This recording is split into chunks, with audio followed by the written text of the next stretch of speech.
Entonces, en estos momentos, reinicio. Bueno, insistir, muchas gracias por esta oportunidad que me dan para seguir avanzando en el curso. El curso, como ustedes ya han visto, el proceso penal, y nos recordamos que son 5 fases procesales. Fase preparatoria, fase intermedia, fase del juicio, impugnaciones y la fase de ejecución. Ya hemos visto lo que es la fase preparatoria, lo que es la fase intermedia y lo que es el debate. Ya ustedes, y solamente ustedes, con un maravilloso diligenciamiento, han realizado audiencias de la fase preparatoria y han realizado audiencias de la fase intermedia. Que esa es la idea fundamental, hacer como la especie de laboratorios en estas audiencias de la fase preparatoria y fase intermedia. Hoy pues estamos terminando con lo que es el juicio oral, con lo que es el debate, porque se concluye con el documento sentencial, con la sentencia. Entonces, cuando ustedes ya realizaron un debate, ya vimos las fases del debate, esas fases previas al debate en sí, con lo que ya se vio de la unión o separación de juicios, con lo que es la investigación suplementaria, con lo que es el tema de la cesura del debate, nos vamos al desarrollo del debate. Y en ese desarrollo del debate, el día de hoy precisamente les envié la guía del debate, una guía mucho más completa de la que vimos en clase. Una guía que empieza desde el inicio, desde los muy buenos días hasta con este acto se cierra el debate. Todo ese desarrollo ya lo tienen ustedes. También hasta hace unos segundos o minutos se les envió el documento del juicio oral para el que lo quiera, lo tenga bien leerlo. Si no, pues con base en la guía y con lo que aparece en el Código Procesal Penal, pues ustedes pueden desarrollar perfectamente el debate. Como ya quedamos, el día de mañana se vence el plazo para la presentación de las audiencias. De ahí, como no tenemos examen, ustedes empiezan a preparar su debate. Y eso lo vamos a ver al finalizar los exámenes segundos parciales. Ustedes me envían el debate. Porque esa es la nota de los 40 puntos, 10, 10 y 20. Pero como tenemos que avanzar a las impugnaciones, a esa fase de impugnaciones que es relevante, este día quiero que avancemos para que veamos la sentencia, que la sentencia es el documento sentencial que se va a cuestionar en las impugnaciones. Entonces, para ver sobre la sentencia, tengo preparado la siguiente diapositiva.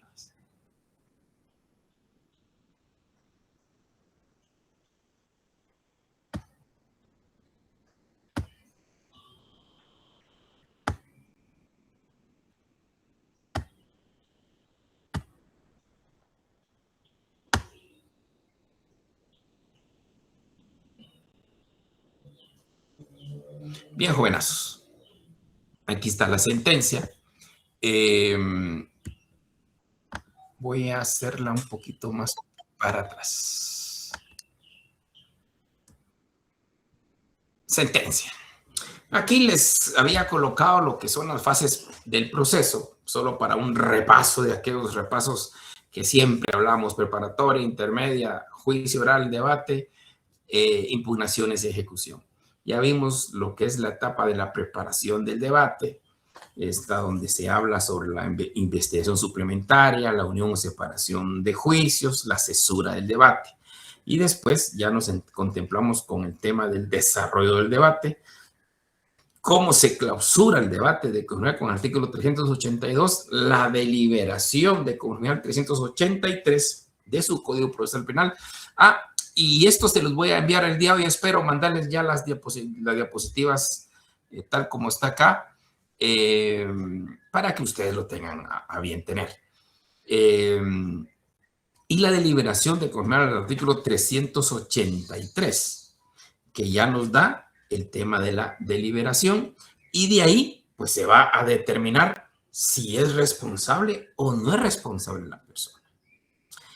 Acá es importante tomar en cuenta el artículo 385. De una u otra manera, creo que eso ustedes ya lo vieron como las formas de valoración de la prueba. En nuestro Código Procesal Penal, la forma de valorar la prueba está taxativa en este artículo 385 que nos habla de la sana crítica. La sana crítica razonada. Y dice, para la deliberación y votación, el tribunal apreciará la prueba según las reglas de la sana crítica razonada y resolverá por mayoría de votos. Si es un juez unipersonal, pues no hay problema. Aquí es, porque como el debate que ustedes van a desarrollar es de un tribunal, entonces ahí sí hay mayoría. Muchas veces se van por los tres. Pero algunas veces existen los votos razonados disidentes o votos razonados concurrentes. El disidente es que no está de acuerdo y expone sus motivos, qué motivos jurídicos tiene para no estar de acuerdo con la mayoría, o el concurrente, aquel voto que emite que está de acuerdo, pero con un argumento distinto, o él expone un argumento muy específico que los demás compañeros no lo tuvieron a bien tomar. Entonces, la sana crítica razonada, compañeros, esto es un tema que seguro que se pudo haber tratado, que se habla de las reglas de la sana crítica razonada, que son tres: la lógica, la psicología y la experiencia. Son reglas del correcto entendimiento humano. Esto es efectivamente que tiene que haber coherencia. Por ejemplo, la regla de la lógica se habla de la coherencia de la derivación. Esa coherencia que tiene que ser congruente, tiene que ser una correcta correlación de las cosas. No puede existir una incongruencia. Hay algo que que no coincide. Una declaración del agente captor es distinta al otro agente captor, a pesar que ambos estuvieron en el mismo lugar, en la misma hora, deteniendo a la misma persona. Ahí no hay congruencia, no hay una correcta correlación. Es contradictoria y no contradictoria como lo que exige en la coherencia. Y en la coherencia lo que exige es que exista certeza, porque lo que queremos es estar seguros. Acá recordemos que en sentencia, para condenar a una persona se necesita certeza, ese quantum probatorio, la certeza. No tengo que tener dudas, no tiene que ser incongruente, no tiene que ser contradictorio. Y ahí vienen esos razonamientos concordantes, que a la larga entra ya la derivación como una de las reglas de la lógica. Esa derivación que es la deducción razonable, que es con el tema de la razón suficiente, concordante, verdadero y suficiente. Estos son las reglas de la lógica y se suman lo que es la psicología. Todo mundo, todos nosotros, en el momento que estamos juzgando, estamos haciendo valer el aspecto psicológico muy importante. Los gestos de las personas, hasta qué punto pueden estar mintiendo, hasta qué punto hubo cierta comunicación previa, hasta qué punto hicieron un trama los testigos. Entonces, todo eso es psicológico y obviamente la famosa experiencia. En conclusión, esas son las tres reglas de la sana crítica razonada: la lógica, la psicología y la experiencia. No sé si les comentaba a ustedes, pero tuve una experiencia muy especial con un juez de sentencia hace años que ya falleció, lamentablemente. Falleció hace ya más de 20 años. En el ámbito de la reparación civil, mire qué interesante, y por eso es importante tener presentes esas reglas.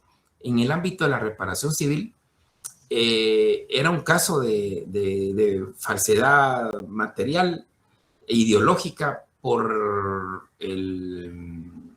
una propiedad que le habían vendido a la señora falsamente. Entonces ella acude a la justicia, pues en este caso se llegó a la sentencia y efectivamente condenaron a las personas que habían falsificado su firma para vender su propiedad. El problema es que cuando se habla de reparación civil, todos nosotros, o yo no sé si ustedes saben lo que ocurre muchas veces, o ocurría, pero hoy un poco menos creo, pero siempre ocurre. Usted compra su casa. ¿Qué es lo que dice usted? Mire, ¿a cuánto está valorada en Dicavi? Está valorada en 100,000 quetzales. Pero su propiedad realmente costó 3 millones. Entonces muchos lo que hacen es colocarle el precio de 100,000 quetzales, no de los 3 millones. Con eso están evadiendo al fisco, obviamente, porque no pagan los impuestos, que es de la compra-venta. El UCI, el famoso UCI, pues no es lo mismo pagar trimestralmente sobre los 100,000 quetzales a 3 millones de quetzales. Entonces todo eso va generando este conflicto. Entonces cuando la persona solicita la reparación del daño, ella dice que la propiedad le costó 3 millones de quetzales. Y eso es lo que ella le había costado, es lo que había pagado. Entonces lo que quiere es que le recuperen esos 3 millones. Pero resulta que los condenados dicen no. La escritura dice 100,000 quetzales, no 3 millones. Entonces la reparación civil es por los 100,000 quetzales que aparecen en escritura, no por los 3 millones que ella dice que vale su propiedad. Mire qué complicado. Y aquí viene el tema hablando de la sana crítica razonada, tomando en consideración la experiencia, y lo narra perfectamente este juez de sentencia, era el Tribunal Séptimo, me recuerdo en esa época, y dice que si bien es cierto, en la documentación aparece 100,000 quetzales, pero que en la realidad este bien inmueble, tal como está claramente demostrado, no vale 100,000 quetzales, sino vale 3 millones de quetzales. Entonces, según su experiencia, la experiencia que se ha determinado en esos tiempos era que se ponía siempre el valor, un valor bastante menor al valor real. Y por eso es que él le da valor probatorio a lo que dice la víctima y a lo que dice un perito. O sea, la responsabilidad civil la fijó él no en 100,000 quetzales, la fijó en 3 millones de quetzales, tomando en cuenta la experiencia. Por eso es muy importante estas 3 reglas de la sana crítica razonada, que es la valoración, el régimen de valoración de la prueba que tenemos nosotros de conformidad a lo que dice el 385 de nuestro Código Procesal Penal. Es una forma de valoración de la prueba, y esta se basa en la psicología, la lógica y la experiencia. Bueno, ya el orden de liberación es muy importante. Si nos basamos al artículo 386, nos dice que primero el orden lógico para deliberar son las cuestiones previas. Se recuerdan lo hablamos de la etapa de los incidentes que se dan en el desarrollo del debate. Pues acá también, y muchos jueces lo que hacen es diferir la resolución de los incidentes para hasta el final. Y aquí es parte de eso, esas cuestiones previas. Después ya se va a deliberar en cuanto a la existencia del delito, si existe delito o no existió delito. Eso lo vamos a ver ahorita en relación a la teoría jurídica del delito, la responsabilidad penal, la calificación del delito, la pena a imponer, las costas y todo lo demás que se pudo haber establecido para determinar la culpabilidad o la inocencia de la persona. Ese es en cuanto al orden de liberación, el 386. Y de ahí tenemos el principio de congruencia, que ya lo hablamos de congruencia con el artículo 388. Perdonen, yo creo que hay alguien ahí que está entrando o alguien que quiere hablar, perdónenme. Buenas tardes, licenciado. Es que fíjese que en el grupo están diciendo que aún quieren ingresar. Sí, es que ahorita si me desconecto me perdonan, pero ahorita voy a tratar de hacerlo. Solo que esto se me dificulta, permítanme.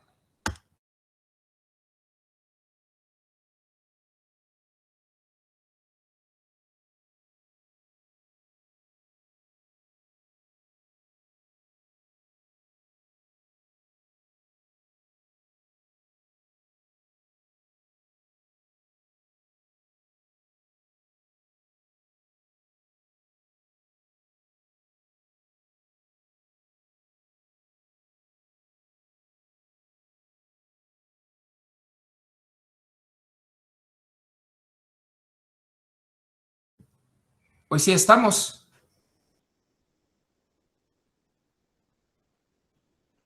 Ok, perfecto. Gracias, Lick. Ok, no a ustedes. Entonces, vamos a continuar.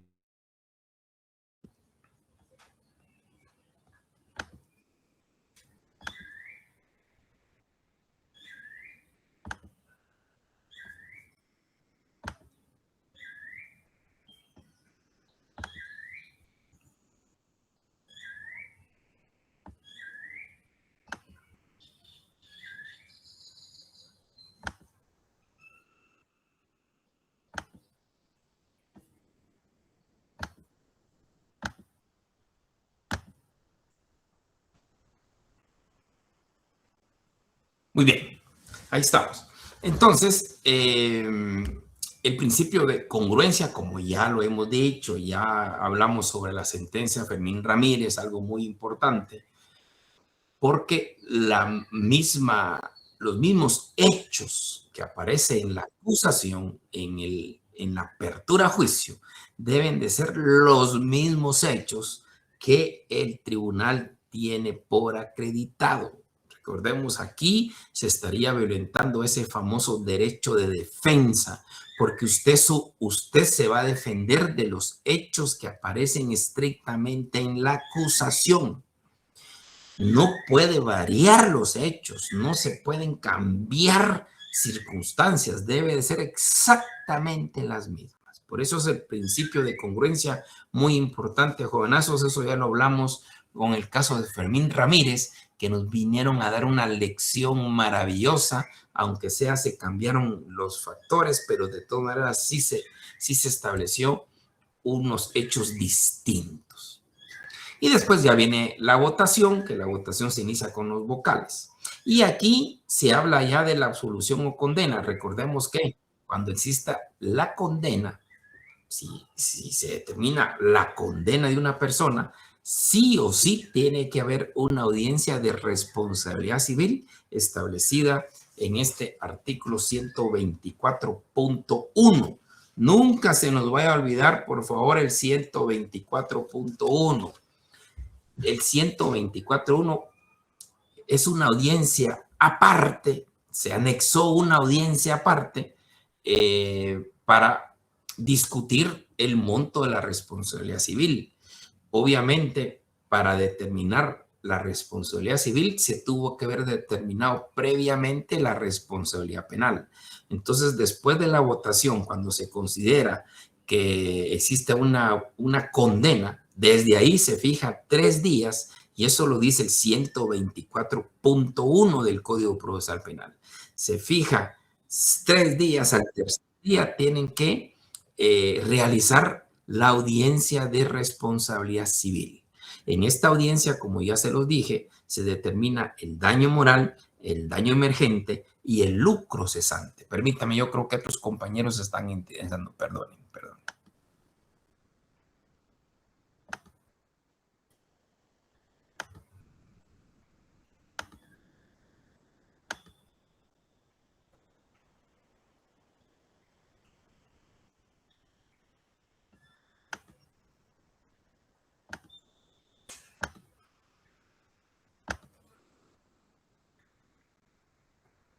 Bien, entonces,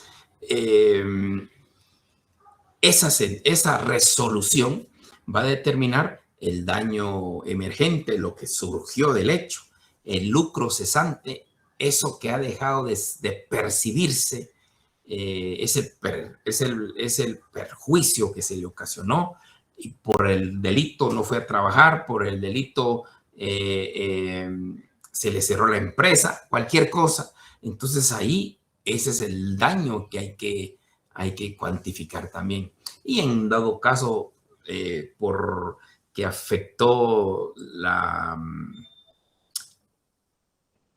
fama, el honor de una persona, pues ahí estaríamos hablando de una situación que es bastante complicado cuantificar, el daño moral. Y de ahí pues ya entramos a lo que nos compete el día de hoy, que son los requisitos de la sentencia.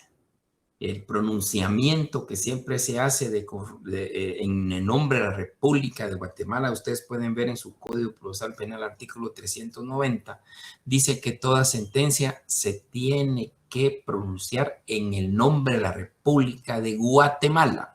O sea, los guatemaltecos estamos emitiendo las sentencias penales, y por eso es muy importante estos requisitos que vamos a ver, como la publicidad, como un elemento o poder de las sentencias. Y vamos a terminar con los vicios de la sentencia que aparece en el 394. Bien, entonces, al entrar acá, vamos a ver lo que es la estructura de una sentencia. Pero previo a la estructura de una sentencia, tenemos que basarnos primero en el deber de fundamentación de las sentencias. Hay un deber de fundamentación. Y esto es importante recordar el artículo 11 bis de nuestro Código Procesal Penal. 11 bis por una reforma. En el 11 bis quedó consolidado este derecho y una obligación de cualquier juez de resolver con la motivación debida. Y eso ya lo hemos hablado, la fundamentación de resoluciones.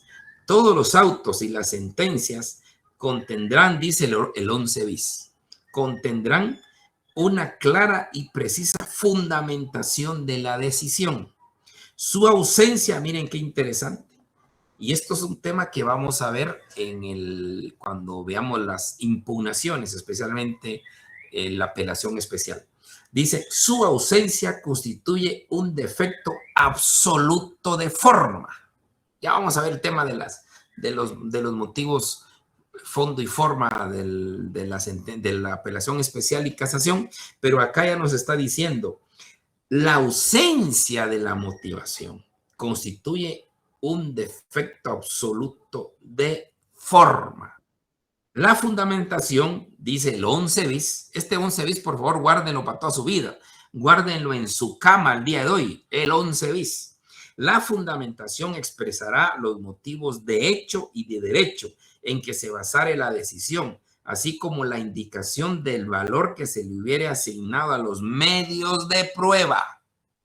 La simple relación de los documentos, miren qué interesante, la simple relación de los documentos del proceso o la mención de los requerimientos de las partes no reemplazarán en ningún caso a la fundamentación.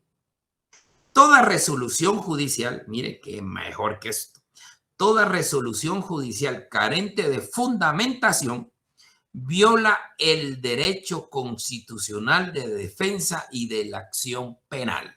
O sea, acá el tema de la motivación es una obligación de todo juez, de cualquier auto o cualquier sentencia, tiene que estar debidamente motivada. Yo se los pongo facilito y les digo, hay que motivar, ¿verdad?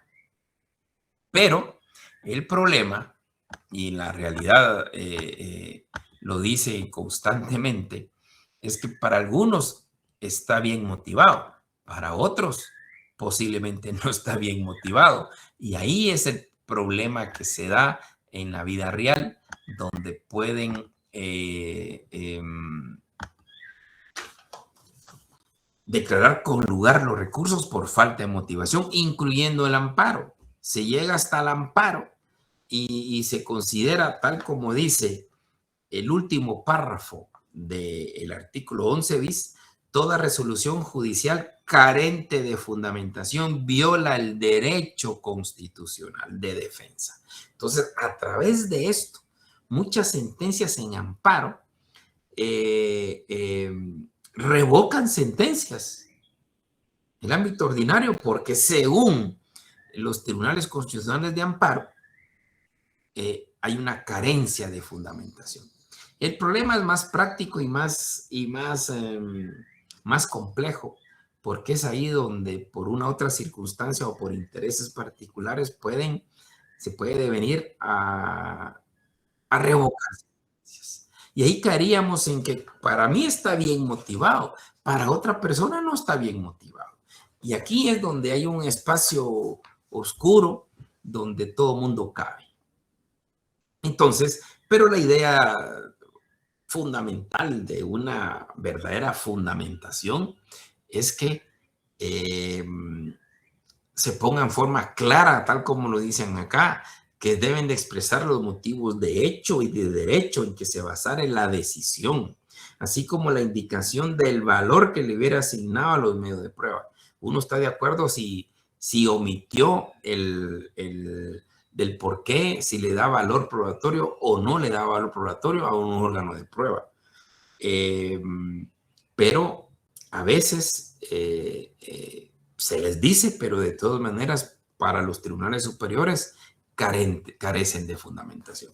Entonces, esta fundamentación al establecer el requisito de la motivación de las sentencias se constitucionaliza en nuestro derecho, algo que venía siendo tradicionalmente exigido a partir de la recepción en el derecho procesal. Esto siempre ha sido así.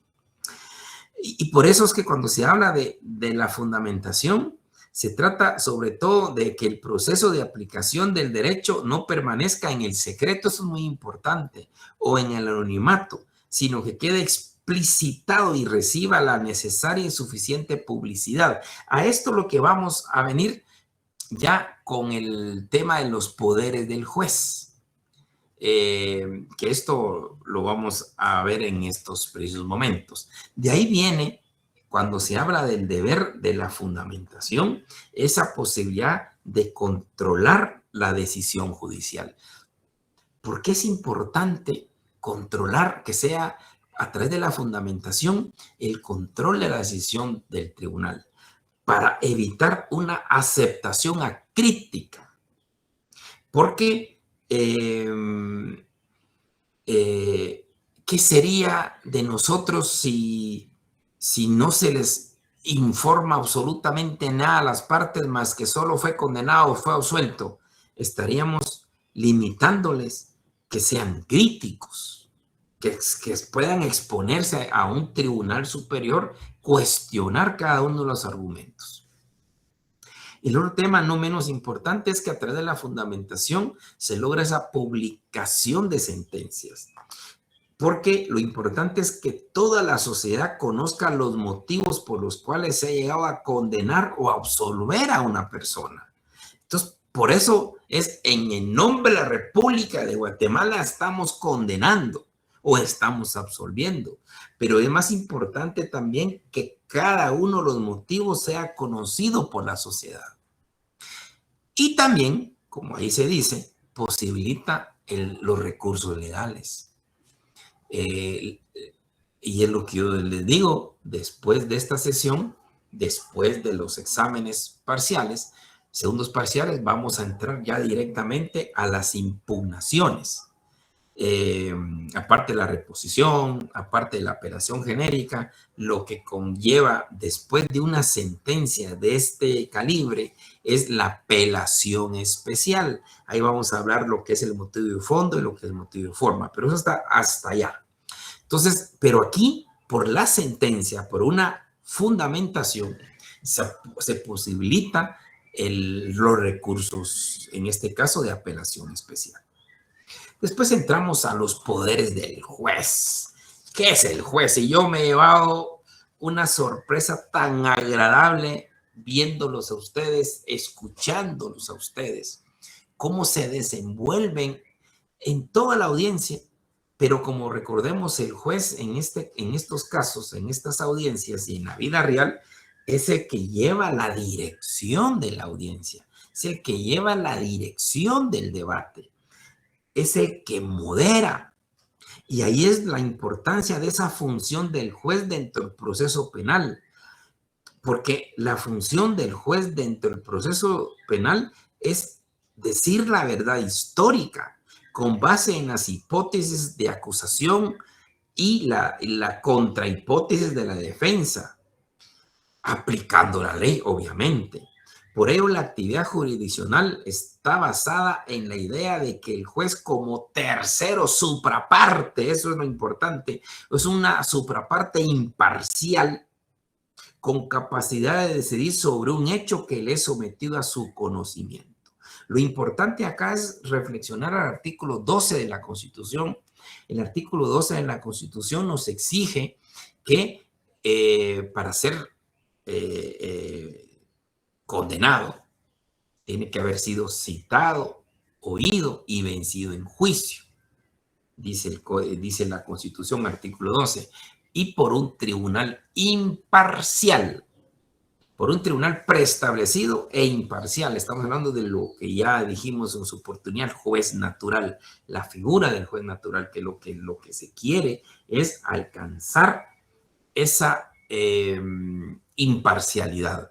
Usted, cuando se enfrenta a un juez que usted sabe que es imparcial, pues definitivamente está seguro y va a llevar todas sus armas para que esto se confronte un debate y se determine en la larga la mejor decisión, porque confía en que el juez es imparcial. Entonces, cuando se habla de esos poderes del juzgador, ni modo, el juez es un esclavo de las pruebas y de los hechos. Únicamente puede tener por probados aquellos hechos que le han sido, escuchen esto muy importante, que hayan sido plenamente demostrados, y a partir de ahí puede tomar la decisión de aplicar una determinada consecuencia jurídica. El juez eso es un esclavo de las pruebas y de los hechos. Y el juez, y la función principal del juez es efectivamente impartir justicia de forma independiente, de manera imparcial y objetiva, dictando la sentencia. Esto me gusta un montón, dictando una sentencia con base en el derecho y las pruebas. Derecho y las pruebas. Aquí, hablando del derecho, hay una frase interesante, y esto lo pueden buscar ustedes, y que muchas veces se dice el iuria novit curia. El iuria novit curia. Esto en frase latina se ha traducido como el juez conoce el derecho. Miren la importancia del juzgador, y la obligación del juzgador es conocer el derecho. Ojo, aquí estoy hablando un poquito más. Estoy diciendo obligación del juez de conocer el derecho. El derecho. Aquí se confunde muchas veces el derecho con la ley. No, aquí la obligación con el iuria novit curia es el juez conoce el derecho. El juez conoce el derecho, no la ley, o no solo la ley, y va a aplicar el derecho con base a las pruebas. Por eso es algo muy importante. El juez sin pruebas, ¿por qué va a juzgar? El juez tiene que existir pruebas para juzgar. Y aquí es la importancia del desarrollo del debate. En el desarrollo del debate, siempre lo hemos dicho, es donde se presentan las pruebas, donde se desarrollan las pruebas, es donde se valoran las pruebas. Y acá, hablando de la función principal del juez, y diciendo, reafirmando el iuria novit curia, que el juez conoce el derecho. Hay casos, por ejemplo, y esto algo también que quede claro.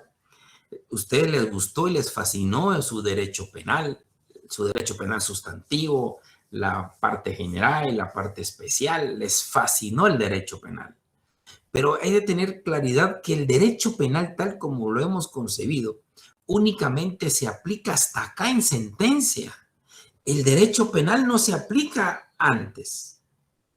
Obviamente, la función indiciaria de la norma, pues sí hay que tenerla presente para encuadrar los hechos inicialmente en un proceso, pero todo lo que es el derecho penal, el verdadero derecho penal sustantivo y el derecho penal, la parte especial, se aplica acá en sentencia. Es el único lugar donde se explica el derecho penal. Por ejemplo, siempre hemos dicho, y conjugando con lo del iuria novit curia, que el juez conoce el derecho. Imagínense el famoso caso de los adolescentes de 13 años, ambos, y que se ha dado muchísimo esto. Se enamoran y después quedan embarazados, o sea, la señorita queda embarazada. 13 años. Y uno revisa el Código Penal y efectivamente es delito de violación. Eso ya lo saben ustedes, 173 de su Código Penal. Es violación. Pero aquí nos encontramos con el tema en que, si usted le pregunta a los señoritos, les dicen que ellos no se violaron, que ellos lo hicieron todo con amor. Porque para ellos la concepción de violación lleva relacionado al ámbito de violencia. Entonces, y ellos nunca lo hicieron violentamente, sino que todo lo contrario. Y es más, hasta están felices porque van a tener un niño. Y esto, perdonen, yo sé que es algo feo de mencionar, pero sí suele pasar en la realidad. Entonces, ¿qué hace el juez en esos casos? Porque aquí el 173 dice, toda persona que tenga relaciones sexuales con una persona menor de edad, menor de 13 años, menor de 14 o 13 años, aquí no existe, no exige que exista violencia. Entonces, ¿aquí qué hace el juez? Si lo aplica el Código Penal tal cual, pues a los dos los tiene que meter presos. Imagínense al niño cuando nazca a un hogar o con la abuela o los abuelos, y después la discusión, ¿qué abuelo? ¿Los abuelos maternos o paternos? O sea, es un tema así. Pero el problema que tenemos ya en la práctica cuando hablamos del iuria novit curia, que el juez conoce el derecho. Aquí entra a conjugarse todo lo que es el derecho penal. Recuerdan ustedes la acción típica, antijuricidad, culpabilidad y para algunos la famosa punibilidad. Pero acá, para conocer bien el hecho y aplicar bien el derecho, no la ley, porque recordemos que el derecho realmente es sinónimo de justicia, a diferencia de la ley no precisamente es sinónimo de justicia, puede haber leyes injustas y es aquí donde hay que anteponerse el derecho, se tiene que anteponer el derecho en sí. Y acá tenemos que hablar de un error de prohibición, por ejemplo, pero esto lo tiene que analizar usted en sentencia y puede determinar que existe en este caso concreto un error de prohibición. Y si hay un error de prohibición, prácticamente se determina si es un error de prohibición invencible, automáticamente queda absuelta la persona. En este caso, los menores. Y el otro caso bien especial que fue publicitado y fue bastante en el ámbito del derecho penal, pues muy triste, pero como caso anecdótico muy interesante. Aquel caso que salió en los periódicos hace unos 15 años, donde había una agente de policía con otro grupo de policías, fueron disparados por parte de un grupo de mareros. Entonces los policías salen detrás de los mareros, los persiguen. Hay mareros entran en diferentes casas del sector, Entonces, en una de esas, una agente de policía, siguiendo un marero que penetró abruptamente una casa, que ella también determinó que era ajena del marero, pero continuó y siguió al marero y penetró la casa igual que el marero. Cuando entra a la casa, automáticamente está oscura la casa. Usted póngase en lugar de la policía. Está oscura la casa. Y sabe que el marero puede estar enfrente. Y sabe que el marero anda armado porque ya le está en la calle. Entonces, en ese preciso instante, la agente de policía observa una sombra dentro de la oscuridad. Observa una sombra que viene hacia ella. ¿Qué piensa usted en ese preciso momento? Ella siguió un marero. El marero abruptamente penetró tirando las puertas y ella lo siguió y en ese instante se da cuenta que la casa está oscura. Y de ahí en ese instante viene una sombra hacia ella. Qué difícil, ¿verdad? Ella en su mente, en forma inmediata, piensa como de plano muchos de nosotros hubiésemos pensado que venía a enfrentarla el marero y a matarla. Entonces, precisamente en ese instante ella acciona su arma y dispara. Permítame, creo que están entrando. Permítame.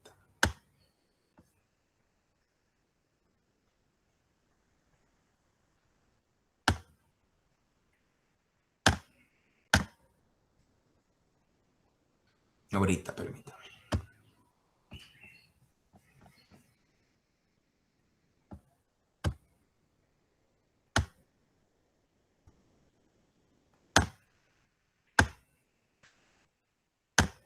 Bien.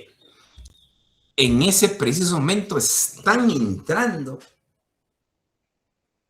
En ese preciso momento donde ella entra, ve a esa sombra e inmediatamente dispara con la creencia que es el marero que él primero la va a asesinar a ella. Dispara y en ese instante, los segunditos después, observa que no era el marero.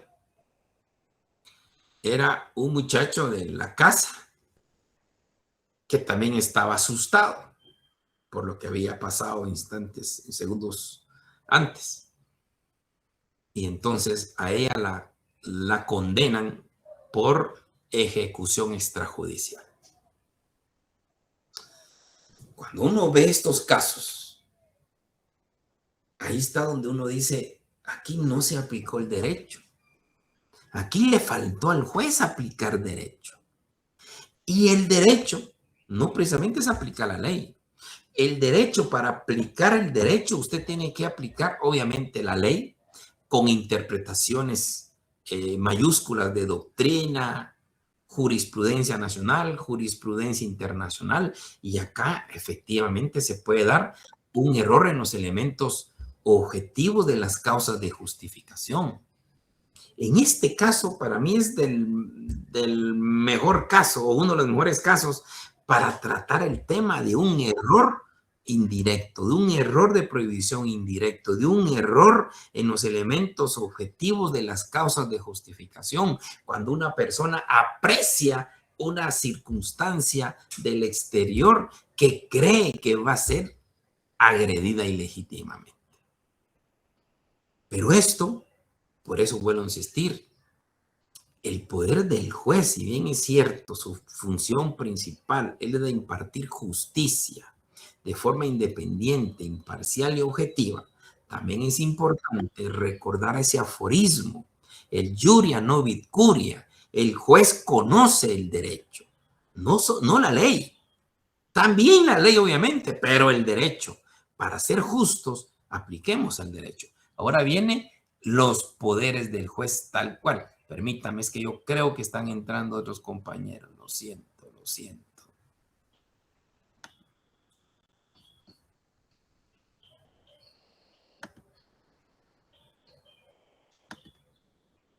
Bien.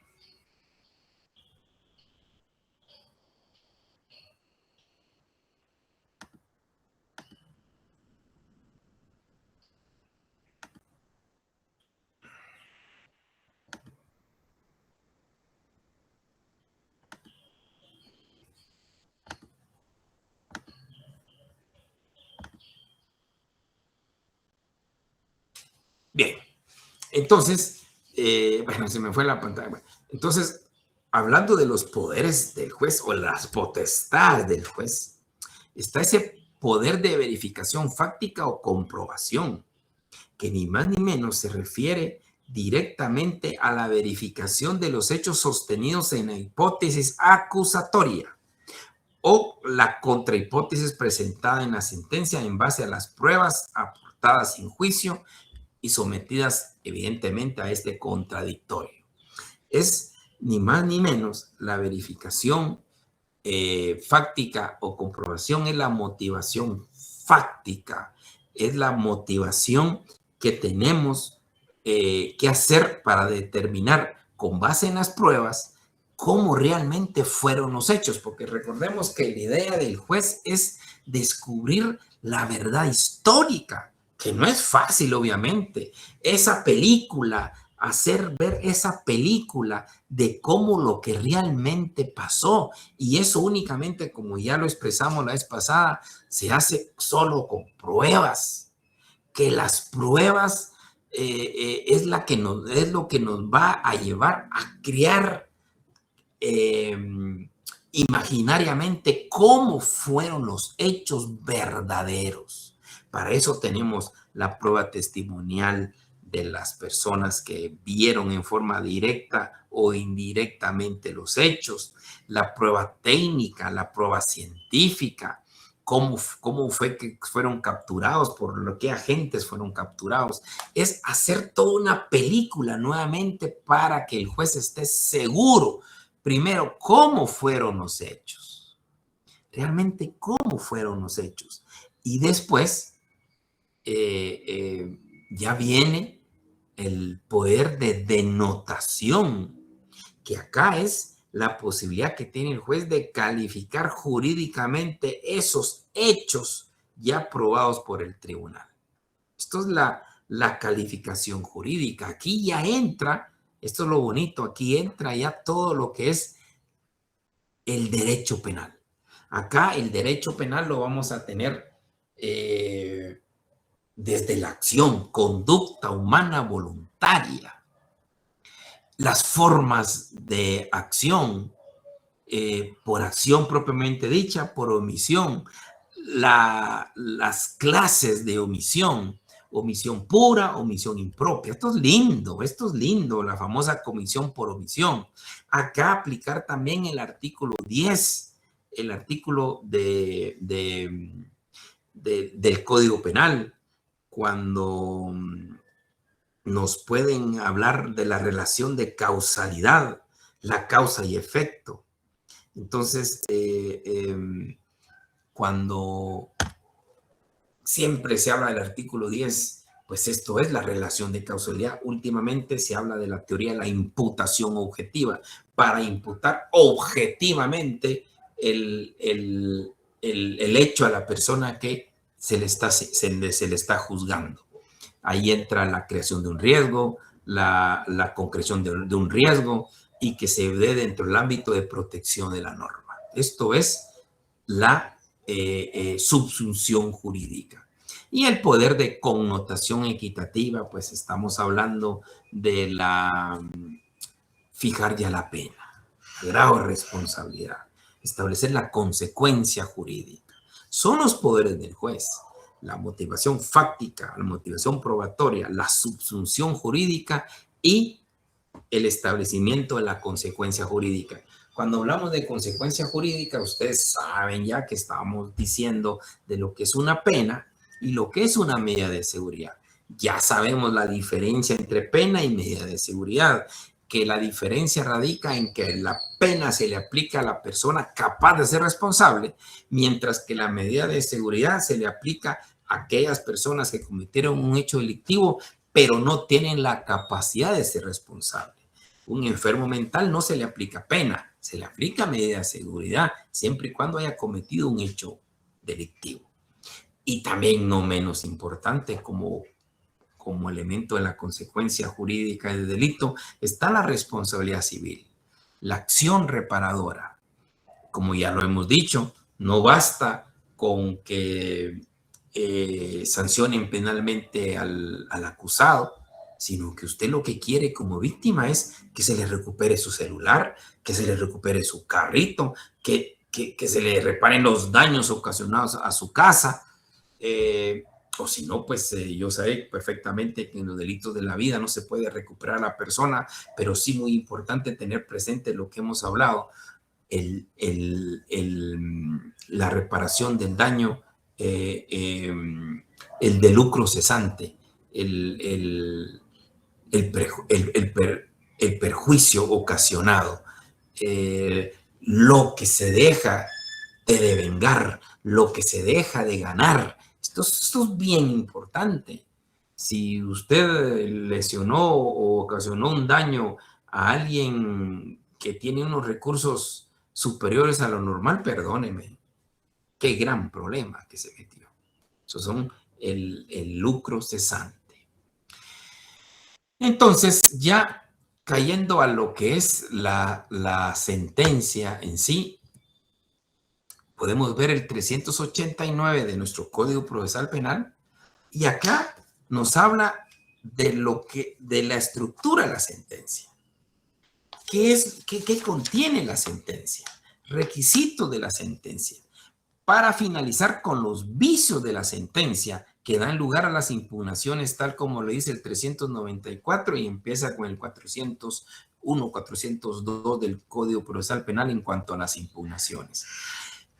Yo les voy a hacer llegar también una sentencia solo para tenerla ahí presente, que cómo se hace una sentencia. Vuelvo a insistir, no es que ustedes hagan una sentencia. Yo jamás los voy a poner a hacer algunas sentencias. Es muy delicado hacer sentencias. Es más, la sentencia que les voy a enviar son sentencias de 40, 50 páginas. No es sencilla. Pero para que lo tengan como su acervo jurídico-cultural.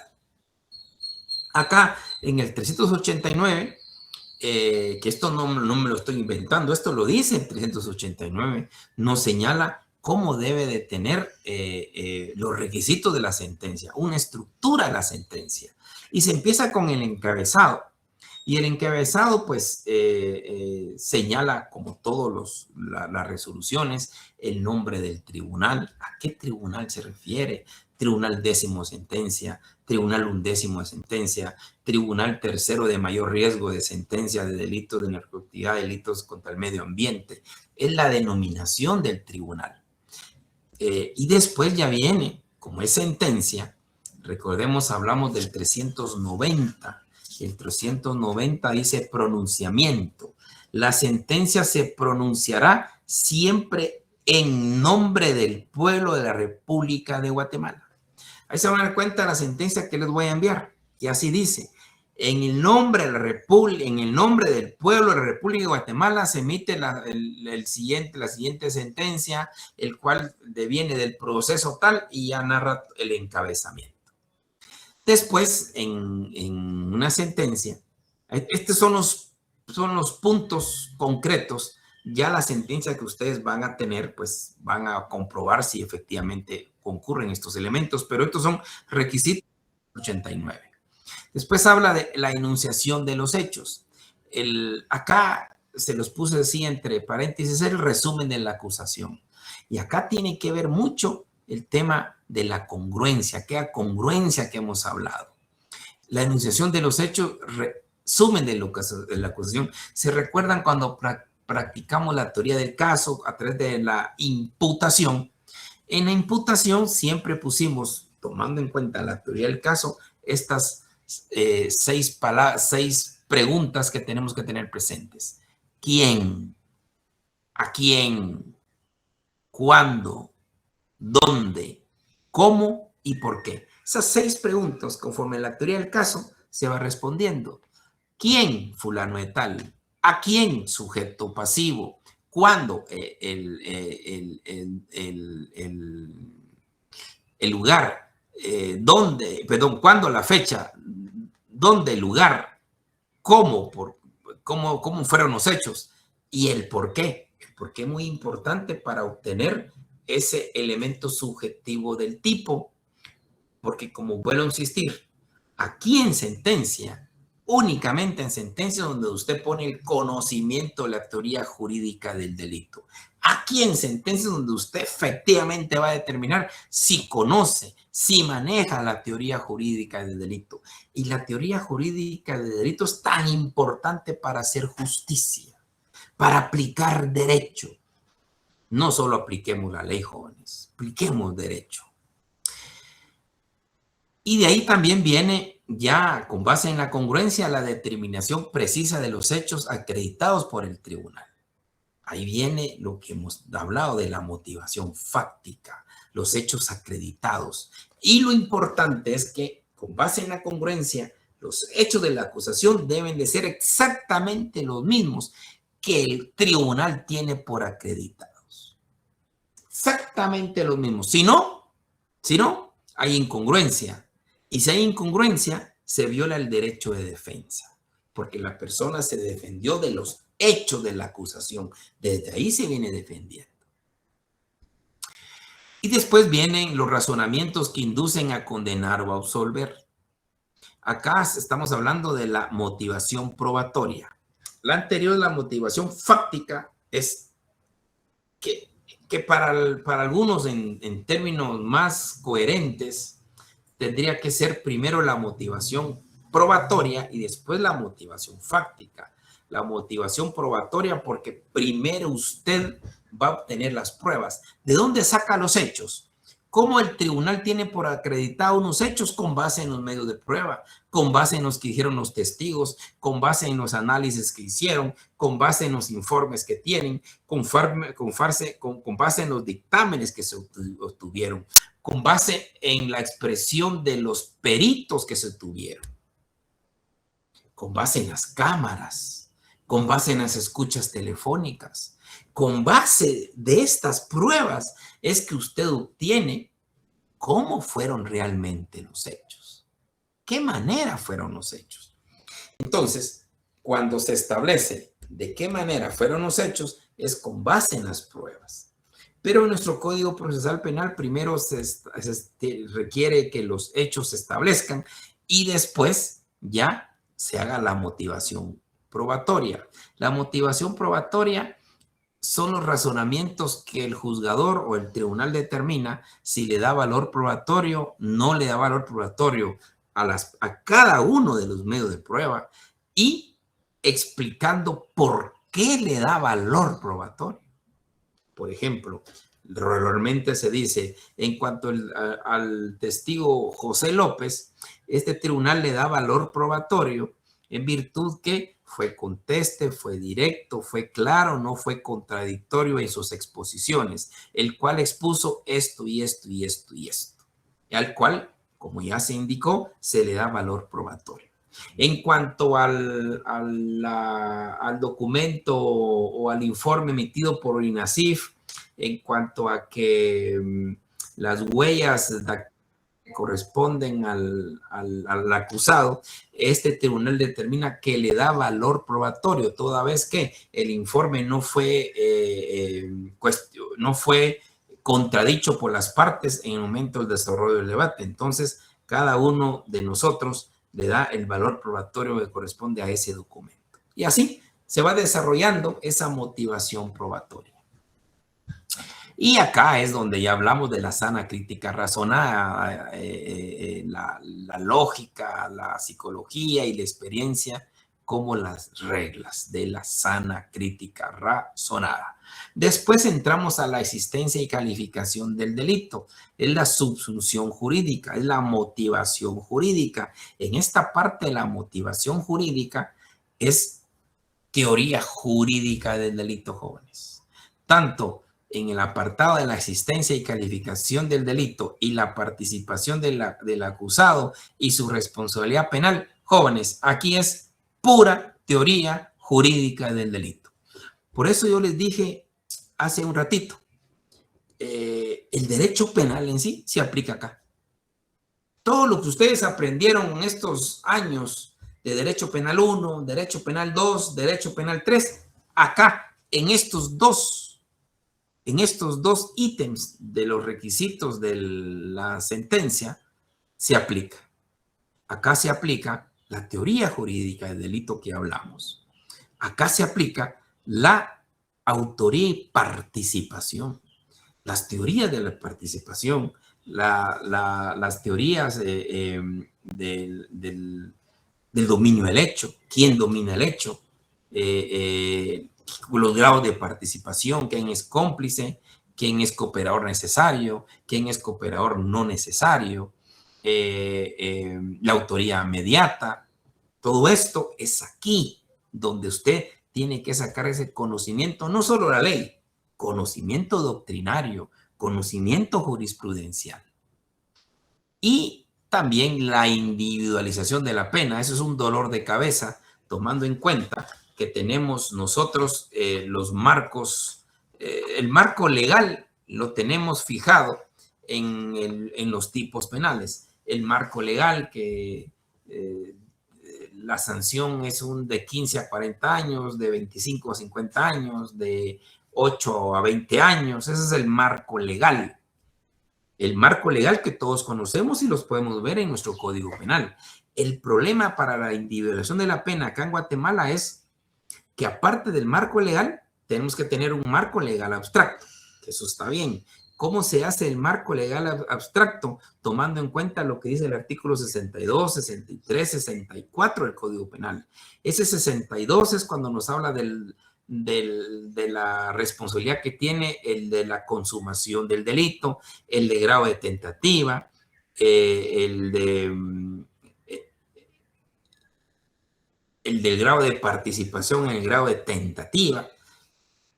Todo esto porque aquí es donde si es cómplice se le baja a dos terceras partes, si es tentativa pues se le baja a una tercera parte. Eso lo dice el artículo 62, 63 y 64 de nuestro Código Penal. Eso es para fijar el marco legal abstracto. Obviamente, también tenemos que tomar en cuenta aquí, para determinar el marco legal abstracto, el tema de los concursos de delitos. Recuerdan ustedes, cuando es un delito concurso real, pues se aplicarán todas las penas sumadas.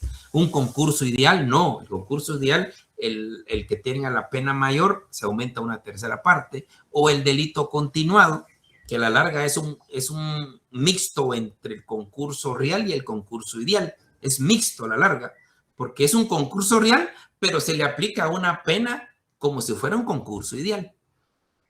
Aquí, con base en el artículo 62, 63, 64 del Código Penal y lo que es el concurso de delitos, logramos establecer ese marco legal abstracto, que ese marco legal abstracto es como el acordeón, se ancha o se acorta. Depende si es cómplice, depende si lo hizo en grado de tentativa, depende si fueron varios delitos, entonces se va anchando. Si es un solo delito y si es en grado de tentativa o complicidad, se va disminuyendo. Entonces ahí nos vamos a dar otro marco, un marco legal abstracto, distinto al marco legal. Y de ahí ya viene el famoso artículo 65 del Código Penal, porque en el artículo 65 del Código Penal se establece y dice fijación de la pena. El problema del artículo 65 del Código Penal es que no nos dice mayor cosa. Máxime ahora ya se eliminó la frase de mayor o menor peligrosidad. Prácticamente ya solo nos quedó ver las circunstancias modificativas de la responsabilidad penal. Las circunstancias modificativas ya sean agravantes o atenuantes. Y aquí viene el tema del derecho, porque usted tiene que calificar unas circunstancias agravantes que afectan a la culpabilidad, que afectan a la punibilidad, que afectan al injusto, porque no todas las circunstancias agravantes pueden afectar exactamente lo mismo. Unos pueden afectar el injusto, otros la culpabilidad y otros la punibilidad. Lo mismo suele pasar con las atenuantes. Y ya de ahí usted fija la pena. El problema, lo que lo estoy diciendo, y eso van a verlo en la sentencia, es que motivación es muy poca. Muy poca en teoría jurídica de delito. La sentencia solo dice, en el presente caso, se cumplen con los elementos de la teoría jurídica de delito porque se comprobó que hubo una acción, tipicidad, anterioridad y culpabilidad. Eso es lo que dice. Y se da la calidad de autor de cumplir con el artículo 36 del Código Penal. Y en cuanto a la fijación de la pena, es demasiado pobre. No hacen ese análisis de la... Sí logran hacer el análisis del marco legal abstracto, pero al revés. Bueno, es un tema complejo, pero lo importante es tener presentes que para fijar la pena, 62, 63, 64, el concurso de delitos, que creo que es 59, 60, 61. Y después el artículo 65 para fijar, porque el artículo 65 lo que nos establece es determinar esas circunstancias modificativas de la responsabilidad penal en cada caso concreto. Y después tenemos la responsabilidad civil, recordándoles que cuando se va a la deliberación y determina que es culpable la persona, ahí se queda pendiente y se realiza la audiencia a los 3 días de fijar la responsabilidad civil. Con el auto de la fijación de la responsabilidad civil, esto se viene y se incluye en el documento sentencial. En el documento sentencial se va a establecer la responsabilidad civil de la persona o personas.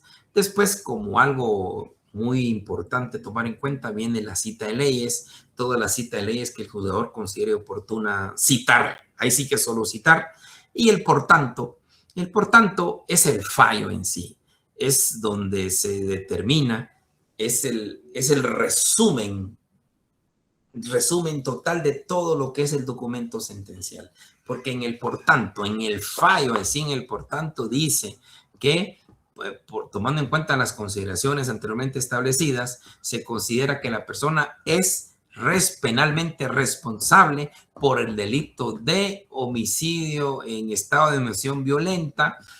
Por lo tanto, se le impone una sanción de 6 años de prisión inconmutables. Bueno, ahí, hasta en eso tenemos que saber que desde el momento en que pasa de 5 años, una pena ya no es conmutable y siempre se pone. Y ya se considera, pues, ya la consideración dentro del por tanto, que la persona deberá seguir guardando prisión no, o ya con la sentencia la persona debe de ser trasladado a la granja penal Canadá de Escuintla para el cumplimiento de la pena.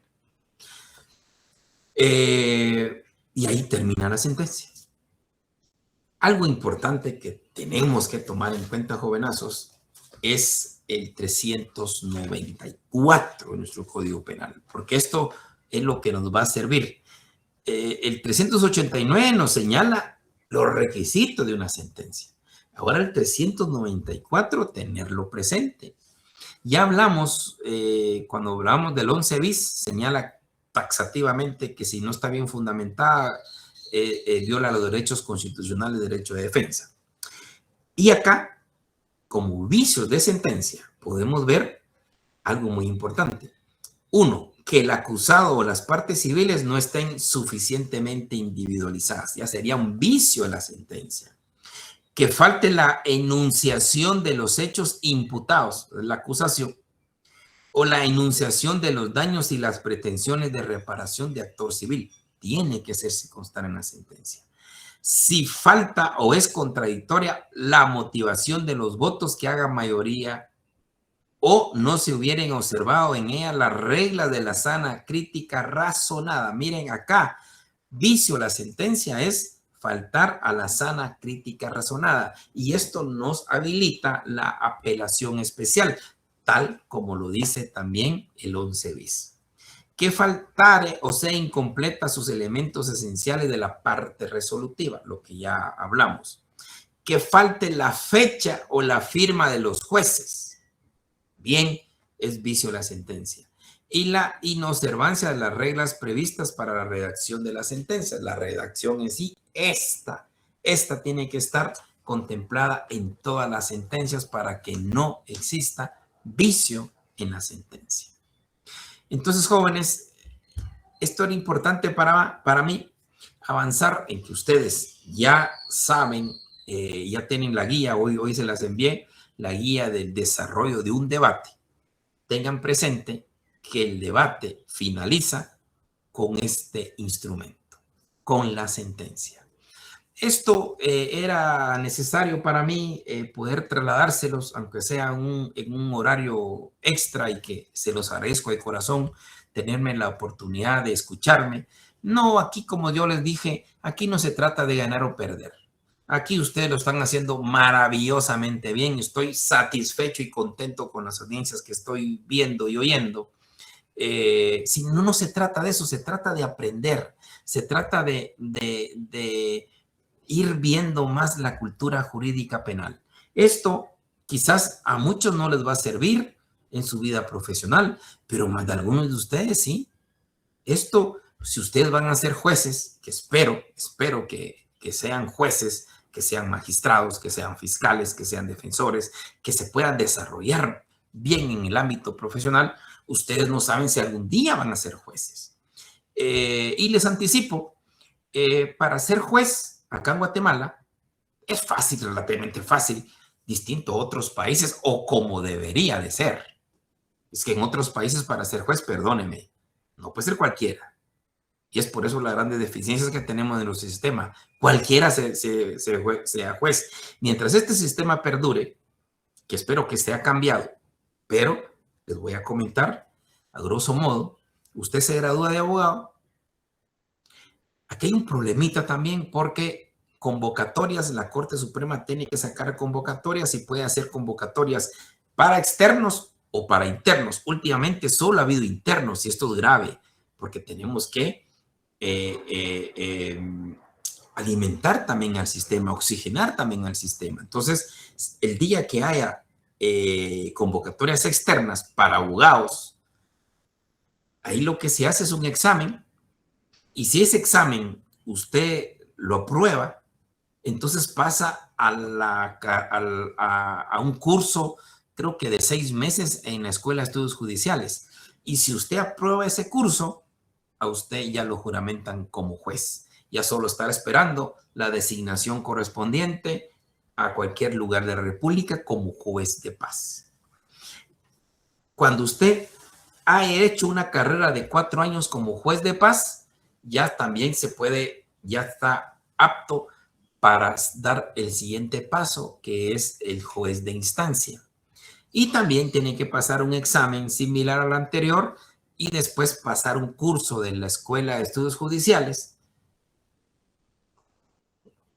más o menos unos 6 meses. Y al aprobar ese curso, ya usted ya lo pueden juramentar para juez de instancia, y ya solo esperando la designación correspondiente. Hasta ahí, lamentablemente, se termina la carrera judicial. Porque después, para ser magistrado de sala, ya son aspectos eminentemente políticos, que es una discusión y una cuestión que no se está de acuerdo, porque una verdadera carrera judicial es de juez hasta sala de apelaciones. Pero hoy por hoy está cortada, por eso que muchos jueces no participan a magistrados, porque si no pueden perder la calidad de jueces después.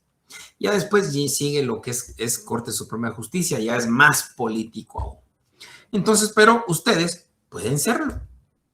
Está ahí la posibilidad, y para los que van a ser jueces, esto les va a servir demasiado. También para los que no, porque las impugnaciones se plantean con base en los errores, en las falencias de las sentencias, especialmente la motivación. Por eso la motivación muy importante, jóvenes. Recordar el 11 bis, recordar la sana crítica razonada, profundizar en la sana crítica razonada para que las sentencias pues vayan bien fundamentadas y no puedan ser contrarias a lo que se establece como casar un recurso de apelación o casación. Bien, jovenazos, ¿tienen algún comentario, alguna duda? De verdad, yo les agradezco por dar este tiempo, porque es un tiempo extra de ustedes, es un tiempo que uno les está limitando, pero no con mala intención, sino para avanzar y los que crean que esto les puede servir re bien y los que no, pues no pasa nada. Yo vuelvo a insistir, esto es un tema extra nada más. Lo más importante para mí es su debate y estoy encantado con sus audiencias. Así que por favor, algún comentario. Estamos acá a sus órdenes. Y si no, pues yo sé que es un fin de semana, quieren tomar su cafecito y ahí está. Y nos miraríamos, jovenazos, hasta después de los segundos parciales, recordándoles que ya con la guía del debate, ustedes tienen que hacer ese debate, que les vale 20 puntos, y al finalizar del segundo parcial, ya ustedes me los van a enviar. Así que pasen buena tarde, jovenazos, perdonen la tarde, si me da otra oportunidad para un repaso de todo el curso sería fantástico, pero tampoco no los quiero afectar. Pasen buena tarde, jovenazos. Muy buen sábado, todo corazón. Muchas gracias. Se cuidan. Hasta luego. Hasta luego. Mucho gusto. Una consulta, Lick. Sí, doña Esther, cuénteme. Gracias, Lick. Disculpe, fíjese que yo tengo la duda, ¿cómo es que se aplica cuando dice que la pena se va a aumentar una tercera parte? La verdad no he comprendido bien ese tema, no sé si me lo podría explicar, Sí, perdone, claro. cómo es. Eso es en el tema del concurso de delitos. Ajá. El concurso de delitos, hablamos de 3 concursos, ¿va? El concurso real dice que cuando hay una persona comete varios hechos, entonces se le va a aplicar la pena de todos los hechos, de todos los delitos. Ahí no hay problema. El problema se da en el concurso ideal y delito continuado, porque en el concurso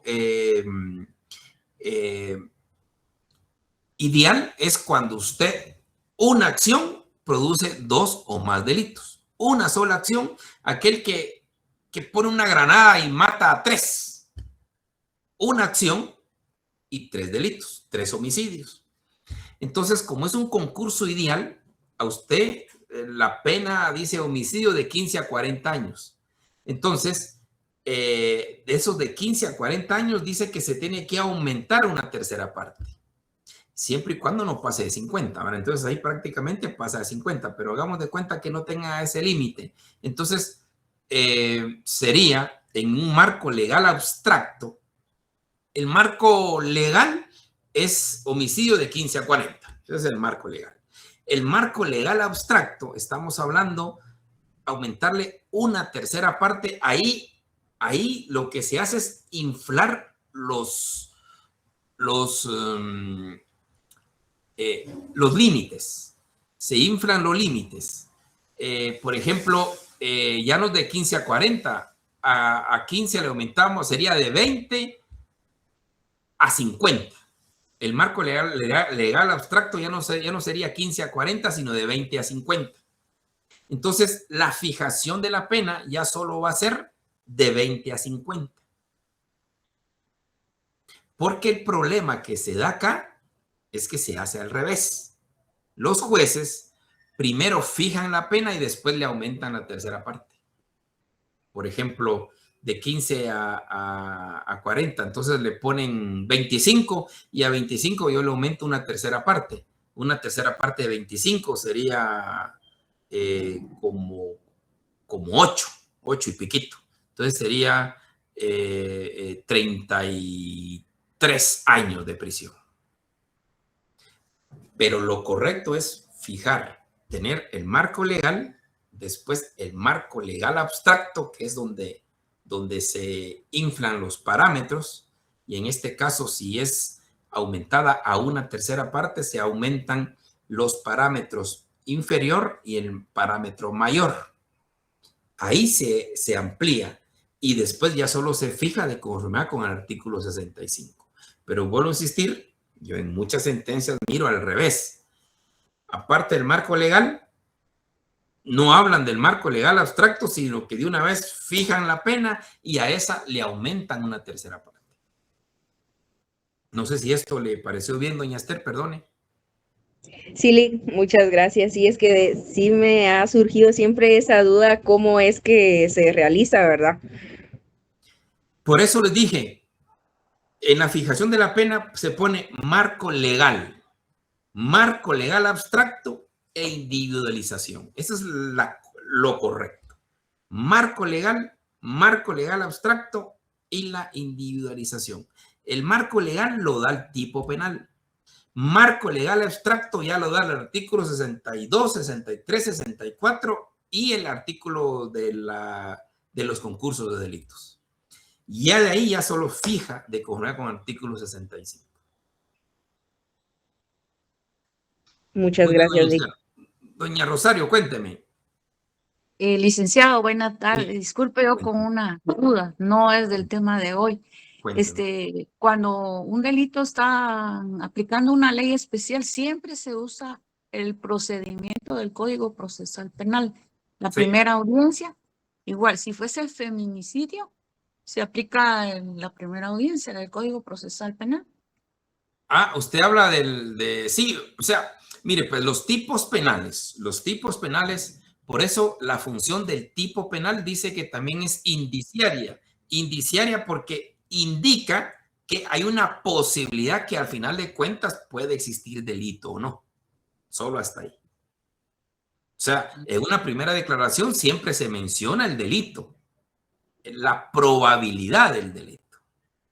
Pero hasta en sentencia es donde se hace el análisis de la teoría jurídica del delito. No sé si eso era... La pregunta es si realmente se usa la primera audiencia, se ventila la primera audiencia, aunque se aplique una ley especial. Ah, sí, es que la ley especial es simplemente para los delitos penales, las calificaciones jurídicas especiales que aparecen en las leyes especiales. La ley especial contra el terrorismo, hay tipos penales específicos. La ley penal, la ley especial de narcoactividad, hay tipos penales específicos. La ley femicidio, hay tipos penales específicos. La ley del medio ambiente, hay tipos penales específicos. La ley de armas y municiones, hay leyes penales específicas, hay tipos penales específicos. Y es el mismo proceso, pues. No hay otro proceso distinto, es este. Muy bien. Esa era mi duda, gracias. Ok, no se preocupe. Doña Stephanie, cuénteme. Buenas tardes, fíjese que me estaban comentando en el grupo que si usted no podría compartir estas diapositivas que estuvo pasando. Con mucho gusto se los voy a pasar, no se preocupen. Gracias, licenciado, muy amable. Incluyendo una sentencia que también se los voy a pasar. Bueno, jovenazos, van a tomar su tacita de café, pues, y nos seguimos viendo. Nos miramos después de los exámenes. Muchas gracias. Gracias. Gracias por su tiempo, licenciado. Gracias. Gracias, licenciado. Hasta luego, gracias.